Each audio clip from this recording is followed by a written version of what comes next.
భీముడి బలం అక్కడే ఆగిపోయింది. మహాభారతంలో భీముడు అంటే అపారమైన శక్తి, గాలి కుమారుడు.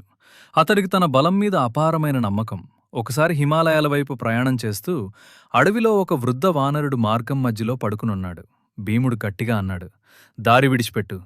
ఆ వానరుడు నిదానంగా కళ్ళెత్తి చూసన్నాడు, నేను వృద్ధుణ్ణి. నాకు లేవటం కష్టం. నీవే నా తోకను కాస్త పక్కకు జరుపు. భీముడు నవ్వాడు. ఒక చేత్తో తోక పట్టుకుని లాగాడు. కదల్లేదు. రెండు చేతులతో లాగాడు. ఇంకా కదల్లేదు. అతడు తన సంపూర్ణ బలం ఉపయోగించాడు. భూమి కొద్దిగా కంపించింది. కాని ఆ తోక మాత్రం అదే చోట. అప్పుడే భీముడు ముఖం మారింది. ఇతను సాధారణ వానరుడు కాదు అని గ్రహించాడు.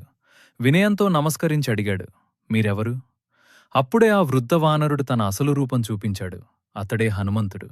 బలం ఉన్నవాడికి వినయం లేకపోతే ఆ బలం అర్థం ఉండదు అన్నట్లు చూపించాడు.